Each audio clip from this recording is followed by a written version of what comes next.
여러분 안녕하세요. 좋은 아침입니다. 오늘은 최근 주식시장의 하락 원인 및 11월 투자 전략에 대해서 같이 나눠보도록 하겠습니다. 머릿속이 매우 복잡한 주말이죠. 하지만 생각을 정리를 해보면 또 새로운 방향성도 찾을 수 있고 원인도 찾을 수 있고 또 마음이 위로도 받습니다. 이렇게 힘들고 어려울 때 펀드 매니저들은 주로 어떤 고민을 하느냐?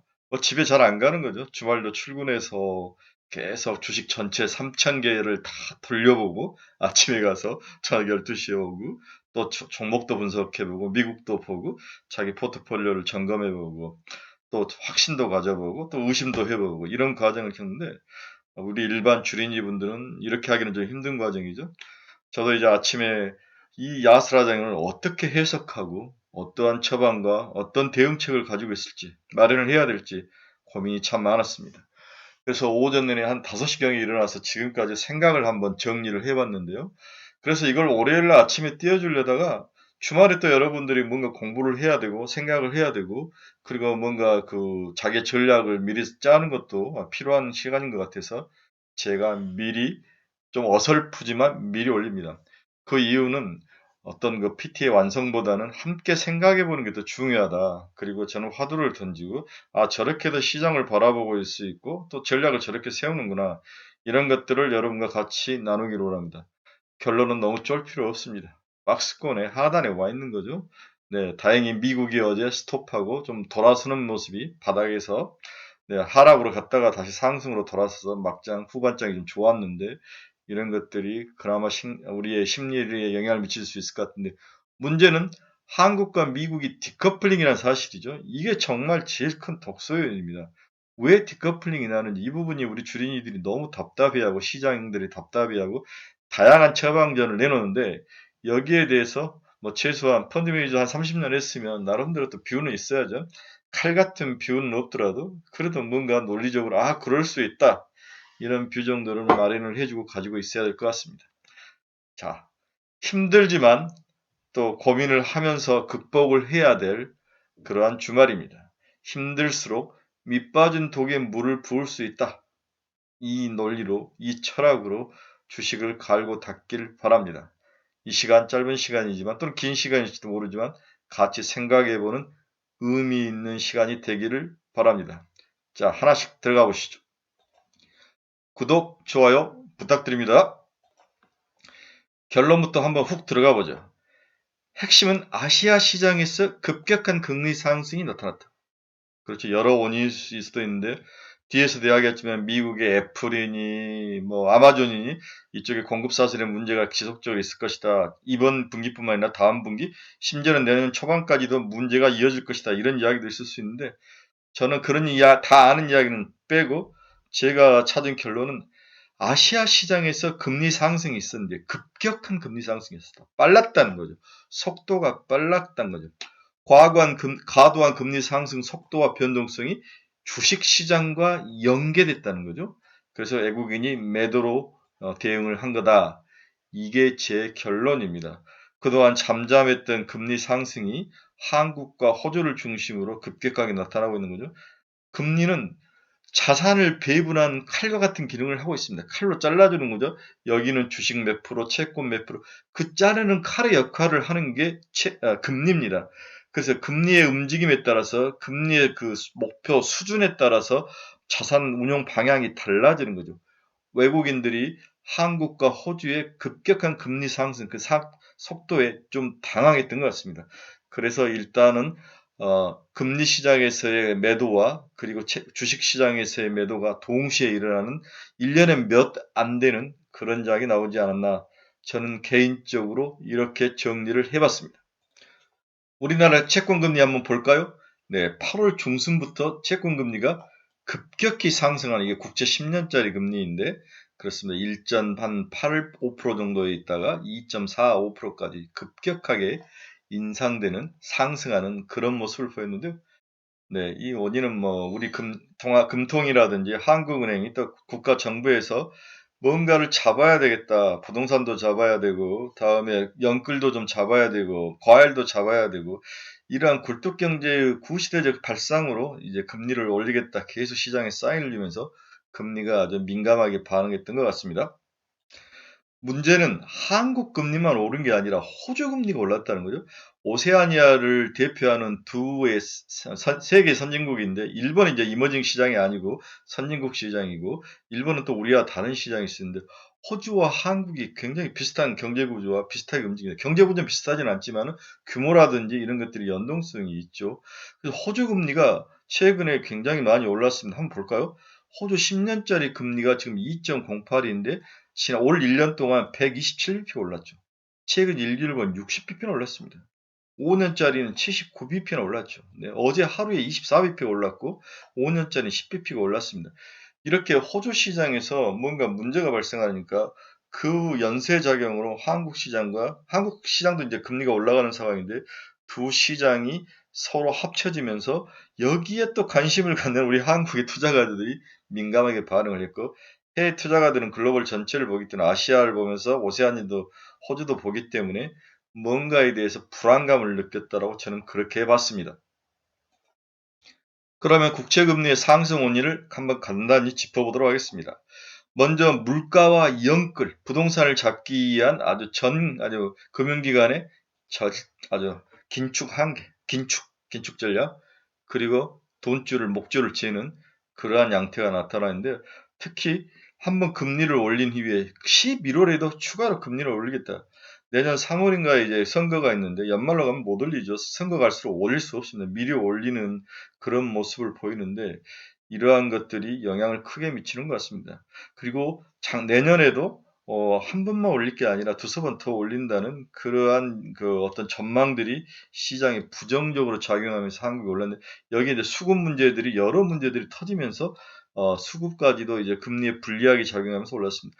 그런데 목요일 날 한국은행이 이제 채권을 사겠다, 우리가 나서겠다 하면서 좀 안정을 시켜놨는데 어제 다시 선물 시장에서 선물이 급락하면서 다시 불을 지피는 잡히지 않는 모습이 나타난 거죠. 호주 시장이 영향을 많이 미쳤던 것 같습니다. 이렇게 해서 국고 3년물은 8.6bp가 올랐고 10년물은 17bp가 오른 거죠. 호주보다는 더 올랐지만 두 나라가 급등하는 모습을 보이고 있습니다. 10년물 국민은 2018년 8월 이후에 최고 수준을 나타내고 있는 것이죠. 네, 이렇게 보이지 않는 우리가 주식 쪽에서 너무 시각이 주식 쪽으로 간 사이에 채권 시장에서 뭔가 문제가 발생했습니다. 금리는 제가 분명히 이야기했죠. 자산을 배분하는 아주 중요한 기능을 가진 칼과 같다. 그렇죠. 우리가 이렇게 큰 파이를 썰어주는 이러한 큰 기능을 가지고 있는 게 금리인데 금리 변동에는 굉장히 민감해야 됩니다. 반대로 미국은 어제 보니까 굉장히 안정된 펀드내에서 또 일부 하락을 했는데 이 차이가 주식시장에도 영향을 미치는 게 아닌가 이렇게 저는 봤습니다. 금리 문제는 뒤에서 다시 한번 달아드릴게요. 자, 두 번째 원인은 애플의 하락이다. 그렇죠? 우리가 언제 애플에 이렇게 민감하게 반응했습니까? 솔직히 그렇지 않았는데 또 장에서 뭔가 하락의 원인을 찾다 보면은 뭔가를 또 찾아야 되죠. 그래서 애플과 아마존을 가지고 나왔는데 애플의 주가 추이를 보면 금요일 날 마이너스 1.81% 하락하며 149.81달러로 빠졌습니다. 150달러를 넘었다가 장외시장에서 3% 넘게 빠지다가 어제 또 빠진 거죠. 그래서 149.81달러로 마감을 했는데 마의 150달러를 이제 지금까지 못 넘고 있는 모습을 보이고 있습니다. 그러면 애플은 얼마나 실적이 안 좋았나 이걸 한번 보도록 하겠습니다. 애플은 우리보다도 이제 분기가 쿼터를 세는 게 한 분기 더 빠르죠. 애플 자체 회계 기준은 지금 4분기 실적이라고 봐야 되죠. 애플의 4분기 실적은 매출액 834억 달러, 영업이익은 238억 달러 이렇게 이야기한 거죠. 약간 시장에서 예상한 것보다는 좀 낮게 나왔습니다. 시장 기대치를 하회했는데 이렇게 애플이 시장 기대치를 하회한 건 2016년 4월 이후 처음이랍니다. 굉장히 프라이드를 가지고 있었는데 컨센서스를 이렇게 1.6%, 2.2% 하회하는 모습을 보인 거죠. 이게 충격적인 거죠. 노멀한 것들이 계속 다 스페셜한 것이 나타났을 때는 충격으로 봐야 됩니다. 그 원인에 대해서 많은 사람들이 이제 관심을 갖고 찾기 시작한 거죠. 앞에서도 이야기했다시피 애플의 피지컬 이어는 우리하고 또 한 분기가 더 앞선다고 그랬죠. 애플은 3분기는 애플 기준 4분기를 봐야 된다. 830억 달러. 그렇죠? 영업이익을 보십시오. 네, 영업이익이 네. 좀 빠졌죠. 그쵸? 네. 빠졌습니다. 이렇게 뭔가 문제가 발생을 했는데 세전 이익이 이제 230억 달러 정도 났고 그러면 아이폰을 한번 봅시다. 아이폰을 보면 660억, 480억, 400억에다가 390억 달러로 아이폰이 덜 팔렸죠. 그렇죠. 맥북은 맥PC는 뭐 꾸준한 움직임을 보이고 있습니다. 그렇죠? 네. 반대로 서비스 가장 중요한 최근에 아주 캐시카우를 하는 서비스는 안정적이죠. 160억, 160억, 170억, 180억. 네, 나쁘지 않습니다. 결국 아이폰이 팔리지 않은 거죠. 네, 팔리지 않았다는 것은 매출이 생산이 안 됐다고 봐야 되는 거죠. 그렇죠? 그런 면이 예, 그동안에 꾸준히 아주 좋은 성적을 내오던 애플에게 뭔가 변화가 생겼다고 사람들은 걱정을 하기 시작한 것이. 애플의 하락 원인을 그러면 다시 한번 뜯어보면 애플의 부진은 수요의 문제가 아닌 부품 공급 차질의 문제 때문이다. 레거시 공정, 일반적인 많이 주로 사용한 공정을 레거시 공정인데 반도체 칩인 RF 칩하고 PMIC 칩. RF 칩은 안테나 같이 이제 신호를 받고 주고 근데 이게 이제 5G 통신을 대부분 할 때는 굉장히 중요한 칩이죠. 이 칩과 PMIC 전력 반도체 칩이 공급이 원활하지 않다는 거죠. 이 칩들은 자동차에도 쓰이고 여러 채에도 쓰이면서 문제가 발생을 하는 것 같은데 이걸 만들어 놓은 회사가 주로 스카이웍스 솔루션하고 코보하고 브로드컴인데 이런 회사들이 파운드리로 해서 만들어서 제공을 해야 되는데 이쪽에서 문제가 발생한 거죠. 그런데 이 공장의 대부분이 이제 동남아시아에 많이 있다는 거죠. 실질적으로 생산을 하는 공장들이. 그래서 베트남이나 말레이시아나 인도네시아나 이쪽이 코비드가 굉장히 이제 더 활발해지면서 이게 줄지 않으면서 문제가 크게 발생했던 그런 시기였던 거죠. 그런데 이런 것들이 과연 차츰차츰 공급이 감소를 해야 되는 공급 문제가 없어야 되는데 이게 멈추지 않는다는 거죠. 그 이유는 딱 하나입니다.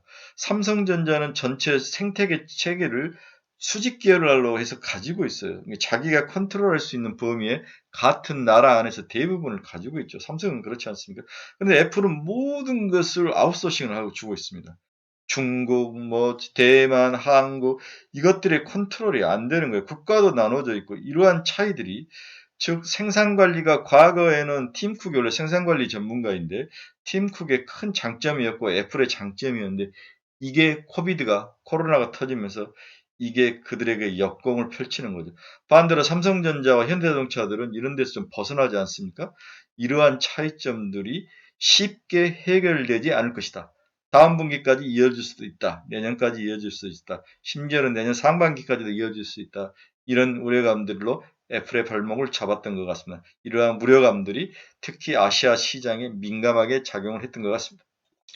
다음은 아마존을 한번 보겠습니다. 아마존도 이제 주가가 함께 하락을 했는데요. 금요일 날 2.15%가 하락했습니다. 74.16달러가 하락해서 3,372.41달러를 이렇게 했는데 아마존의 이게 5년 전체 길게 본 그래프입니다. 쭉 올라가다가 2020년에 한 번 더 튀기죠. 그 이후로 박스권에 갇히는데 길게 보면은 사실 뭐 크게 조정을 받거나 그렇지는 않습니다. 하지만 이것을 단기적으로 봤을 때는 조정에 와 있다는 거죠. 하지만 우리가 긴 시계열로 보면 아마존은 그렇게 위기는 아니다라고 볼 수 있습니다. 아마존의 하락 원인을 한번 뜯어보도록 하겠습니다. 영업 환경 악화로 이커머스가 부진했다. 3분기 매출액 및 EPS는 각각 1,100억 달러, 그다음 6.12달러로 생각보다도 안 좋았죠. 특히 EPS가 YOY로 마이너스 51%나 감소를 했습니다. 컨센스를 각각 1% 내지에서 31% 하회를 했습니다. 특히 영업이익이 하회를 많이 했죠. 사업부별 매출액은 북미가 656억 달러, 북미는 괜찮았습니다. 국제적으로는 291억 달러 괜찮았습니다. 그리고 클라우드는 161억 달러 괜찮았습니다. 문제는 공급망 유출에서 이커머스 매출 성장률이 8%에 그쳤다는 거죠. 그렇죠? 백신 접종 확대에 따라서 또 오프라인이 또 살아나면서 이커머스 시장, 온라인 시장을 살짝 갉아먹는 현상이 나타나는 거죠. 네, 우리나라에도 굉장히 이제 이렇게 주는 함의가 큰 것 같은데 이커머스 시장의 세상을 휘어잡다가 위 코로나가 이제 펼쳐지면서 오프라인 시장 쪽으로 수요가 좀 쏠리면서 이커머스 쪽에서 어떤 순간적인 한 1, 2분기 정도 뭔가 갈등이 생겼다고 볼 수 있습니다. 비용은 노동 부족 문제가 가장 컸다는 거죠. 그렇죠? 대규모 채용과 임금 상승률이 맞물려 있었습니다. 클라우드 플랫폼인 AWS의 매출 성장력은 QoQ로 지난 분기 대비 39%나 가속화 됐습니다. 이게 이제 캐시카우로 작용하는 거죠. 성장력의 동력으로 작용하는 거죠. 클라우드를 제외한 영업이익률은 2017년 이후 처음으로 적자를 기록했다는 거. 충격적입니다. 애플도 그렇고 아마존도 그렇고 그동안 꾸준히 상승하고 영업이익을 내왔던 두 기업의 비즈니스에 뭔가 과거와 다른 모멘텀이 발생을 했다는 것, 이벤트가 발생을 한 겁니다. 아마존의 영업 실적과 향후 전망을 한번 뜯어보겠습니다. 3분기 영업이익을 보십시오. 네. 48억 5,200억 달러. 그렇죠. 네. 우리나라 돈으로 5조에서 5조, 6조 정도밖에 이익이 안 나면 삼성전자보다 더 이익이 안 나는데 네, 시가총액은 2배, 3배가 된다는 게 참 아이러니합니다. 그렇게 보면 삼성전자가 정말 저평가된 것 같아요. 안 그렇습니까? 근데 이 세상은 돈만 많다고 또 좋은 게 아니죠. 근데 삼성전자와 애플의 차이점을 제가 여러 번 이야기했죠. 같은 돈이라도 삼성전자는 그 돈의 50%를 내년에 그 내년에 지속적으로 투자를 해야 됩니다. 반도체 공장 지어야 되죠. 여러 가지 장비 들여놔야죠. 해외 투자해야 되죠. 그렇지만 애플은 그런 게 없지 않습니까? 그 돈의 퀄리티 차이가 있는 거죠, 사실. 그런 면에서 애플이 삼성전자보다 높게 밸류에이션을 받고 높은 가치를 받는 이유 중에 하나인데, 물론 여러 생태계 문제나 또 팬덤의 문제도 있을 수 있는데, 돈의 속성이 좀 다르다. 그 차이점은 있을 수 있습니다. 그러나 이 아마존을 보니까 화가 나네요. 우리나라 돈으로 분기로 5조밖에 안 벌고, 그렇죠? 1년에 말아봐 27조밖에 안 버는 이 기업들이 삼성전자처럼 50조 넘게 버는 기업들보다도 더 마켓 시총이 크다는 게 삼성전자가 정말 한국에 태어난 게 불행이라고 볼 수 있죠. 미국 같은 데 태어났으면 이런 대접은 절대 안 받았을 겁니다. 그렇습니다. 아마존은 일단은 계속 지난 분기 대비 영업이익이 많이 쭈그러들었습니다. 7조 정도, 8조 가까이 나다가 5조 5천 정도로 쭈그러든 거죠. 이렇게 급격하게 뭔가 감소가 일어났다는 것은 동사의 주가에 나름대로 악영향을 주는 것은 사실입니다. 국내 주식시장 하락 원인을 다시 한번 하나씩 뜯어보겠습니다. 자, 첫 번째는 금리에서 뭐가 문제가 있었다. 제가 금리에서 특히 호주와 한국의 금리에서 뭔가 문제가 있었다. 이게 금리의 문제가 주식시장으로 연계돼서 외국인들의 아주 일시적이고 순간적인 연계된 뭔가 매도, 선물시장에서 매도가 있었다. 이게 현물시장의 악재로 작용했고 여기에 따라서 추가로 또 매도가 쫓아나오는, 따라 나오는 그런 모습이 어제 악순환을 구조했는데 두 번째 원인을 한번 보겠습니다.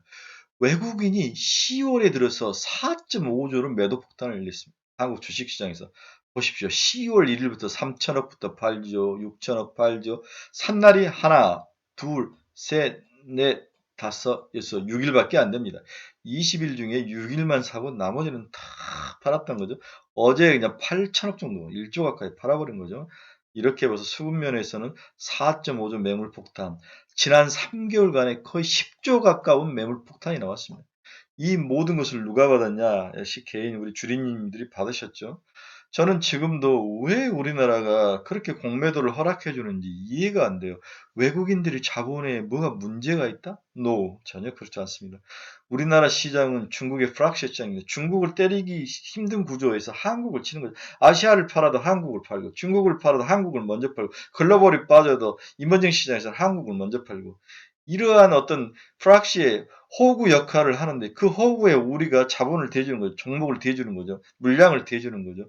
이런 면에서 한번 정부도 깊게 생각해야 됩니다.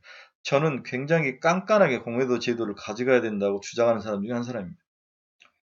공매도 이야기가 나왔는데 여러분들이 가끔 저에게 이제 제가 펀드 매니저 출신이니까 저 헤지펀드를 오래 했는데 롱숏 전략을 많이 썼는데 어떻게 운영하느냐 궁금한 거 많은 또 스토리도 듣고 싶어 하는데 삼성전자를 예를 들어서 NH투자증권에 저희가 의뢰를 합니다. 그러면 NH투자증권이 삼성전자 대차 물량을 빌려주는데 그 금리가 1년에 0.5bp? 50bp? 1%도 안 되는 거죠. 50bp. 이렇게 싸게 빌려옵니다. 그렇죠? 그런데 이렇게 배당만 잘 받아도 충분히 갚을 수 있는 거죠. 주가만 안 빠진다면 이렇게 싸게 빌려옵니다. 그래서 이렇게 싸게 빌려오는 것들을 가지고 이제 공매를 치는데 한국 주식시장을 뭐 대이용해서 칠 때 또 삼성전자, IT를 대이용해서 칠 때도 삼성전자, 또 삼성전자 자체를 대이용해서 삼성전자, 삼성전자 팔고 애플 사고, 삼성전자 팔고 TSMC 사고, 삼성전자 팔고 엔비디아 사고 이런 것들로 많이 사용이 되는 거죠. 참 답답한 거죠. 물론 저도 이제 펀드 매니저 할 때 이런 것들 많이 써봤는데 좀 문제가 있습니다. 삼성전자나 이런 면에서 자기 가치에 비해서 50%가 수급에서 터지는 것 같아요. 너무 답답한 일입니다. 자, 그러면 외국인은 10월 한 달 동안 4.5조 정도 매물 폭탄을 쏟아냈는데 그 이유를 한번 보겠습니다. 최근 외국인들의 매도 배경은 11월 미국 연방 공개위원회 FOMC에서 테이퍼링을 하겠다. 그렇죠? 이런 것을 뭐 원인으로 찾을 수밖에 없는 것도 있는데, 일단은 곧 테이퍼링을 한다는 그 악재가 일단 대기를 하고 너무 많이 들었지만, 막상 실행하면 한 번 더 빠지는 게 자본시장의 속성이죠. 두 번째는 글로벌 공급망 변동이상. 이건 너무 많이 들어서 이제 기가 따갑죠. 시장에서 오늘 11월 2일 날 열리는 FOMC에서 테이퍼링에 대한 구체적인 계획을 발표할 거다. 경기가 너무 안 좋기 때문에 12월부터 하겠다 이런 것 같은데 저는 그렇지 않을 것 같습니다.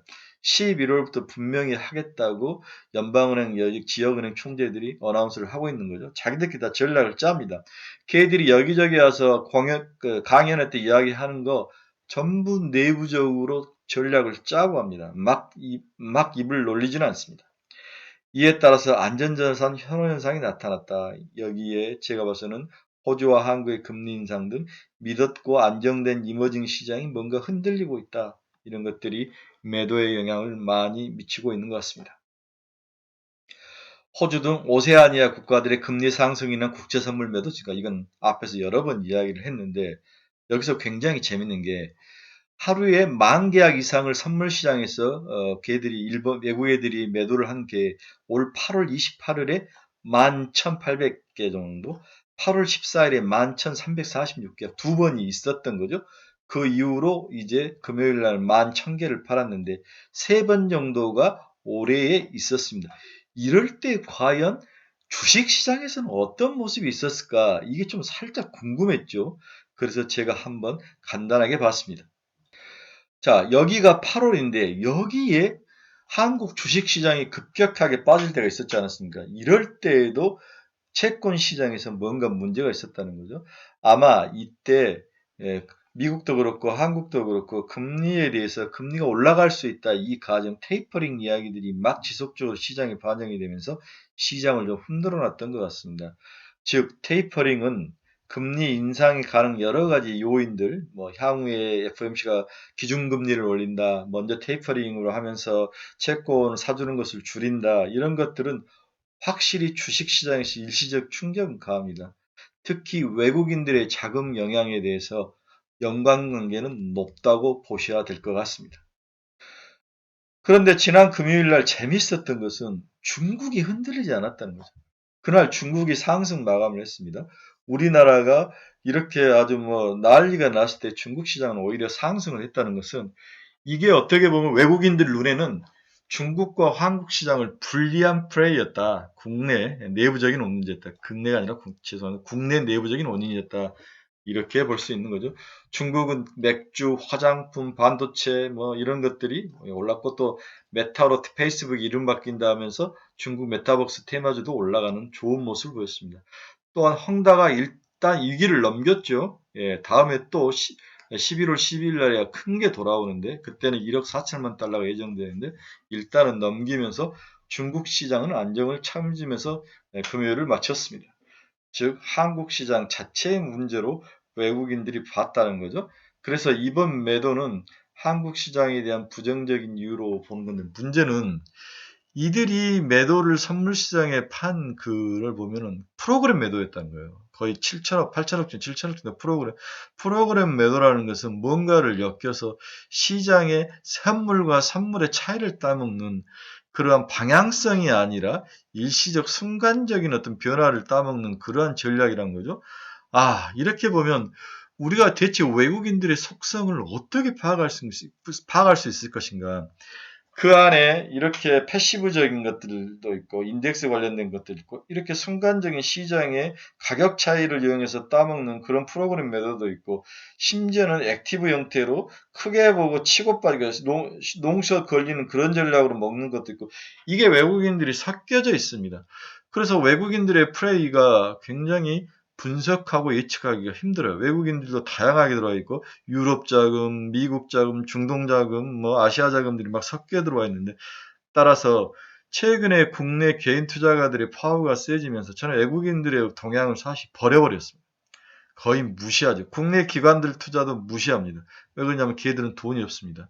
그러면 핵심은 우리 주린이들의 돈인데 이게 이제 시장에서 영향이 많이 떨어진다는 방향성도 잘 안 맞고 어떨 때는 외국인들이 또 방향을 쥐고 흔들면서 정말 시장을 평가하고 분석하고 예측하는데 어려운 요인들이 많이 나옵니다.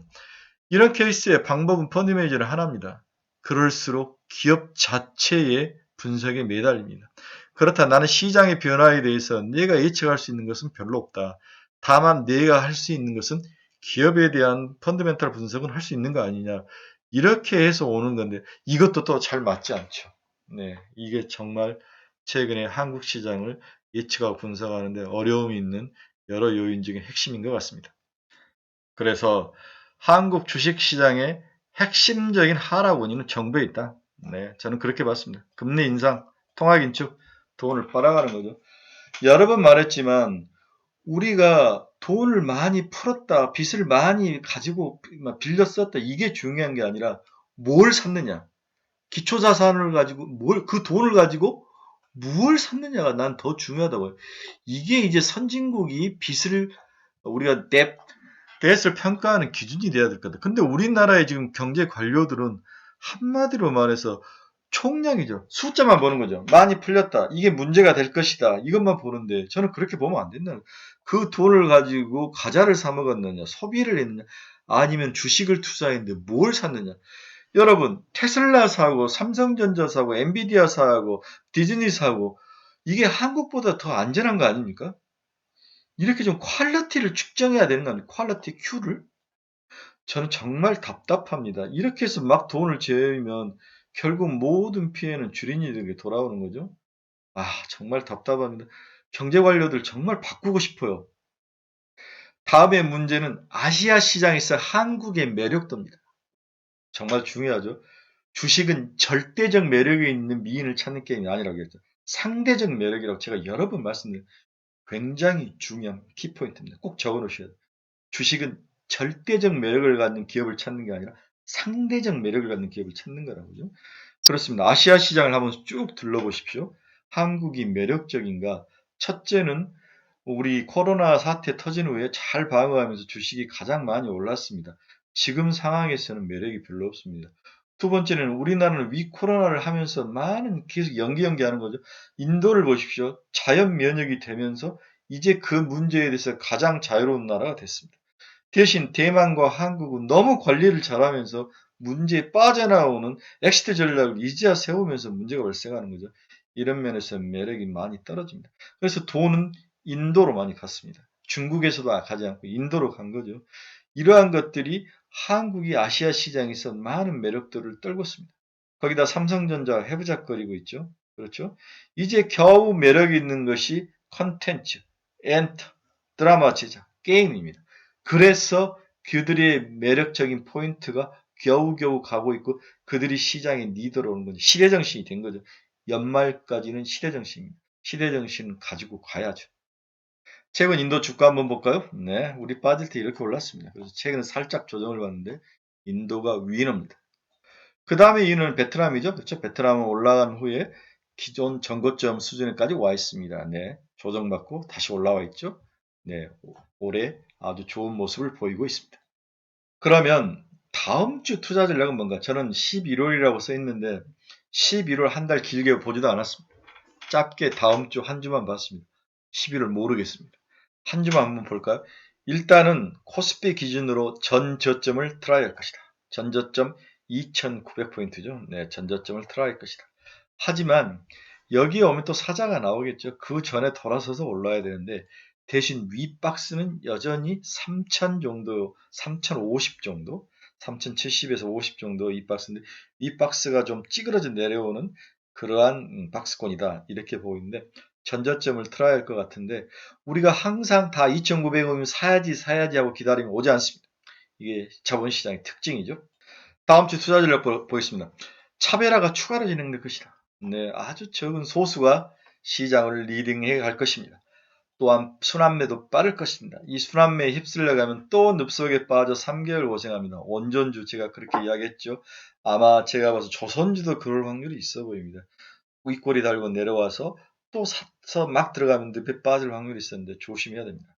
며칠 오르다가만 SK 하이닉스는 20%를 냈기 때문에 이익 실현 물량이 나오겠죠. 삼성전자가 추가 반등해서 실패하는 모습.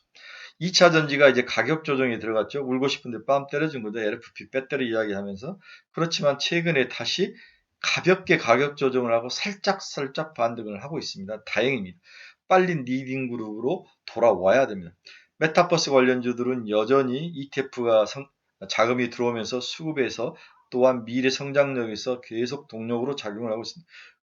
위메이드는 뒤에 잠깐 다루겠습니다. 엔터, 게임 등 일부 소테만 리딩 그룹들은 죽지 않고 지속적으로 살아 움직일 겁니다. 따라서 이 종목을 가지고 있는 분들은 매일매일의 일소일비하면 스트레스 받아서 죽습니다. 참으시고 목표 가격을 딱 정해놓고 그때 오면 파셔야죠. 위메이드는 20만원 치면 파시면 될 것 같습니다. 추격 매수는 2,900 도달 시부터 해라. 그 사이에 이게 도달하지 않으면 그냥 놔둬야죠. 예. 그래서 반등할 때까지 기다리셔야 됩니다. 박스권 장세로 너무 염려할 필요는 없어 보인다. 다만 어느 업종이 반등의 선봉장일지는 예측하기 힘들다. 그래서 함부로 자기 포트폴리오를 넓히시면 안 됩니다. 아셨죠? 그래서 장이 혹시나 빠질 때마다 지속적으로 메타버스, 위메이드, 엔터, 게임즈로 좁혀서 가지고 계셔야 합니다. 위메이드 한번 볼까요? 자, 위메이드는 24,900원부터 올랐습니다. 그렇죠? 8월 중순부터 올라가지고 지금까지 약 3개월 올랐습니다. 그런데 우리나라의 템베거의 업종들, 기업들을 보면 보통 6개월에서 9개월 사이에까지 오릅니다. 즉, 우리나라의 그 어느 한 업종이, 한 기업이 시장에 리딩을 해서 유지하는 기간이, 스테이하는 기간이 6개월 정도 강도가 있다는 거죠. 경험적으로 그렇다는 거죠. 굉장히 중요한 투자 포인트입니다. 그런 면에서 이메이드는 이제 3개월이니까 올 연말까지는 지속적으로 할 거고, 가격으로는 20만 원이 어느 정도 맥스에 올 거다. 이렇게 보시고 가지고 계신 분들 존버하셔야 됩니다. 우리 과거 HM 한번 볼까요? HM 한번 보십시오. HM은 2020년 12월부터 올라가지고 5월까지 올랐지, 약 6개월에서 7개월 올랐습니다. 그래서 템베그가 나온 거죠. 5천원짜리가 5만원 갔으니까. 그래서 이렇게 물동, 유통 이런 기업들은, 제조업이 아닌 기업들은 한 6개월 정도, 6months가 그들이 시장을 이끌어가는 유효 유통기간이라고 볼 수 있습니다. 반대로 LNF처럼 제조업하는 업체들을 볼까? 제조업하는 업체들은 굉장히 깁니다. 작년 6월부터 시작해서 거의 1년을 넘게 올라왔죠. 그렇죠? 본격적으로 올라온 것은 작년 11월부터인데 올해 10월까지 한 1년을 올라왔습니다. 제조업은 좀 다르죠. 그러면은 위메이드는 제조업이 아니지 않습니까? 이런 것들은 기본적으로 5개월, 6개월 정도면은 맛이 갈 거다. 유효기간이다. 지금 3개월이니까 연말 11월, 12월 정도에 고점을 형성할 거다. 이렇게 예상하시면 되지 않을까 생각합니다. 자, 제약바이오의 템베그 박셀바이오 한번 보십시오. 3개월 동안 올랐습니다. 그렇죠? 작년 10월에 상장된 후에 거의 12월까지 3개월 동안 올라서 템베거를 내버린 케이스도 있죠. 그래서 각 종목별로 템베거의 형성하면서 올라오는 종목들을 보면 그들이 상승을 유지하는 기간에 각각 차별적인 것이 있다. 이런 것들을 좀 이해하시면 도움이 많이 될 것 같습니다. 여러분, 지난주 우리가 주식시장에서 많은 번뇌와 고민의 시간을 가졌습니다. 저 또한 주말에 이제 쉬지 못하고 뭔가를 여러분들에게 이 대안을 이야기해주고 제 분석의 자료를 이야기해주기 위해서 하루 종일 아침부터 이렇게 매달려 봤습니다. 무척 피곤하지만 또 함께 나누죠. 또 제가 펀드 매니저라는 직업을 했기 때문에 여러분들보다는 좀 더 뭔가 엣지 있는 그 시장에 얽혀 있는 것들을 한번 이야기해 주려고 노력을 했는데 많은 좀 도움이 되셨으면 좋겠습니다. 다만 제 생각이 100% 맞지는 않습니다. 항상 틀리죠. 여러분들이 제 생각이나 다른 사람들의 생각을 한 70%를 참고하시고 최종 30%는 귀를 닫으시고 입을 닫으시고 골방에서 최소한 서너 시간 고민하는 그 고민의 시간이 너무너무 중요합니다.